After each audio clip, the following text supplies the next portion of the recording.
جی میرے عارف کھڑی نے فرمایا پڑھنے دا تو مان نہ کری، جس نے برائی کا تکبر کیا ہے ممکن ہے اللہ اسے توفیق توبہ دے دے، اللہ اسے توبہ کی غفور الرحیم ہے، ممکن ہے توبہ کی توفیق دے دے۔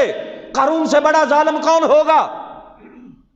جس نے اللہ کے نبی سے ٹکر لے لی، اللہ کے قانون سے ٹکر لے لی۔ کتنا بڑا کافر تھا۔ حضرت موسیٰ علیہ السلام نے اعلان کیا زکوٰۃ دو، اللہ کا حکم آ گیا ہے۔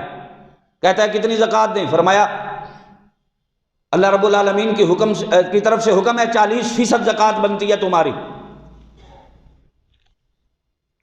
ہماری 2.5% ہے، 100 میں سے 2.5 روپے، انہیں 100 میں سے 40 دینے پڑتے تھے،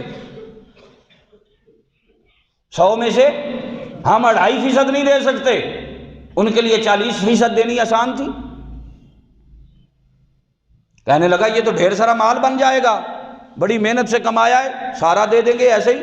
اب اس نے ترکیب کی، پلان بنایا، منصوبہ بنایا۔ ایک فحاشہ عورت کے پاس گیا، کہا بتا تیری بولی کتنی لگتی ہے، کتنے پیسے لیتی ہے؟ کہنے لگی اتنے لیتی ہوں۔ جو کہوں گا کرے گی؟ کہنے لگی کروں گی، ہمارا کام تو پیسوں سے ہے۔ جب ایمان کمزور ہوتا ہے پھر تن بھی بکتا ہے، پھر من بھی بکتا ہے۔ کہنے لگی ہمیں غرض پیسے سے ہے، پیسہ آنا چاہیے جیسے بھی ہو۔ اس نے کہا ٹھیک ہے، جتنی تو ڈیمانڈ کرتی ہے اس سے کئی گنا بڑھ کے دیتا ہوں، تو نے فقط ایک کام کرنا ہے۔ کہنے لگی جو کہے گا کروں گی۔ تو کہا میرا پاس اتنا کام ہے، فلاں دن فلاں جگہ پہ ایک بہت بڑا مجمع لگے گا، مرد بھی ہوں گے عورتیں بھی ہوں گی، چھوٹے بھی ہوں گے بڑے بھی ہوں گے۔ اس بڑے مجمع کے اندر اللہ کے نبی موسیٰ علیہ السلام واز کر رہے ہوں گے، تو نے ان پر معاذ اللہ استغفر اللہ نقل کفر نہ باشد۔ کہنے لگا تو نے اس پر الزام لگانا ہے۔ اس نے پیسے لے لیے، آ گئی۔ ادھر قارون اللہ کے نبی کے پاس آیا، مہربانی کریں لوگوں تک کیسے پیغام پہنچائیں گے؟ میں ایک ترکیب بتاتا ہوں۔ فرمایا بتا۔ ایک جلسہ عام رکھتے ہیں، بڑی کانفرنس ہوگی، لوگوں کو بلائیں گے، دعوت دیں گے۔ کہا ٹھیک ہے۔ لوگ آ گئے، دعوت عام ہو گئی، لوگوں کا جمع غفیر۔ اللہ کے احکامات پڑھ کر سنائیں جی۔ اللہ کے نبی ایک بلند جگہ پہ کھڑے ہو کے اللہ کے احکامات پڑھ کے سنانے لگے، بیان کرتے رہے۔ اب جو حدود ہیں ان کے بارے بیان کریں۔ آپ حدود کے بارے بیان کرتے رہے، فلاں کی یہ سزا، شرابی کی یہ سزا، چور کی یہ سزا، زانی کی یہ سزا، اگر کمارا کرے تو اسے 100 کوڑے مارو، شادی والا کرے تو سنگسار کرو۔ تو قارون کہنے لگا اللہ معاف کرے، نقل کفر نہ باشد۔ قارون کہتا ہے کہ جناب اگر یہ کام آپ کریں معاذ اللہ استغفر اللہ، ایسے الفاظ کی نسبت بھی نبی کی طرف کرنا کفر ہے اور بہت بڑی گستاخی ہے، مگر مسئلہ سمجھانے کے لیے آپ کو میں عرض کر رہا ہوں۔ آپ نے فرمایا اللہ کا قانون سب کے لیے برابر ہے۔ کہنے لگا اس عورت کی سنو یہ کیا کہتی ہے۔ کھڑا کیا اس عورت کو مجمع میں، جب اس کی نظر نبوت پہ پڑی، نبوت کے چہرے پہ پڑی تو اس کا بدن تھر تھر کانپنے لگا۔ کہنے لگی اللہ کے نبی پہلی بڑی گناہگار ہوں، مہربانی کرو مجھے معاف کر دو، اس بدبخت نے مجھے اتنے پیسے دیے، پیسوں کے لالچ میں یہاں آ گئی۔ آپ تو اللہ کے معصوم نبی ہیں۔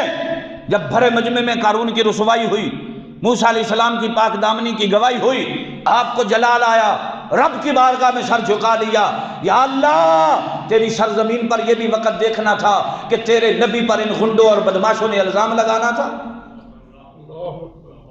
یہ وقت بھی آنا تھا تیری روئے زمین پر۔ رب تعالیٰ نے فرمایا میرے کلیم اللہ تو کیوں پریشان ہوتا ہے، یہ زمین میں نے تیرے تابع کر دی ہے، جو تو کہے گا وہ کرے گی۔ موسیٰ علیہ السلام نے زمین کو حکم دیا اس کو اندر دھنسا لے۔ قارون زمین میں دھنسنے لگا، خزانہ اس کا دھنسنے لگا۔ جب وہ ٹخنوں تک گیا نا تو اسے سمجھ آ گئی کہ نبی کے خلاف میں نے زبان دراز کی ہے، اللہ کا نظام چل چکا ہے۔ کہتا ہے موسیٰ علیہ السلام مجھے معاف کر دو۔ فرمایا اور اندر لے جا۔ گھٹنوں تک چلا گیا، کہتا ہے جناب معاف کر دو۔ فرمایا اور اندر لے جا۔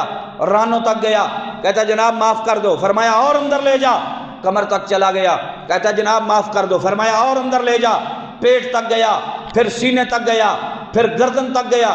وہ معافیاں مانگتا رہا، اللہ کے کلیم زمین کو حکم کرتے رہے اور اندر لے جا، اور اندر لے جا، اور اندر لے جا۔ قارون زمین میں دھنستا رہا، نیچے جاتا رہا، کہا اور اندر لے جا، اور اندر لے جا۔ وقت گزرا، اللہ کے نبی اللہ سے ہم کلام ہوئے، رب تعالیٰ نے فرمایا کہ آئے موسیٰ قارون نے منتیں تو بڑی کی تھیں مگر تو نے ایک نہ سنی۔ حضرت موسیٰ کلیم اللہ کہتے ہیں یا اللہ غصہ اتنا تھا، جلال اتنا تھا، رب تعالیٰ نے فرمایا مجھے اپنی عزت کی قسم ہے اس بے قراری کے عالم میں مجھے ایک بار کہتا یا اللہ مجھے معاف کر دے، میں اس کے سارے معاف کر دیتا۔ ارے لوگوں بتاؤ مجھے، جو قارون جیسوں کے لیے یہ قانون رکھتا ہے اور فرماتا ہے کہ اگر صدقے دل سے معافی مانگتا میں اسے معاف کر دیتا، امام الانبیاء کی امت کے لیے رب تعالیٰ کتنا کریم ہوگا۔ تو اسی لیے میں کہتا ہوں کہ عارف کھڑی فرماتے ہیں پڑھنے دا تو مان نہ کری، پڑھنے دا تو پڑھنے دا تو مان نہ کری تے نہ آکھی میں پڑھیا او جبار کا ہار ستاوے صداوے متا روڑ چھڑی دودھ کھڑیا۔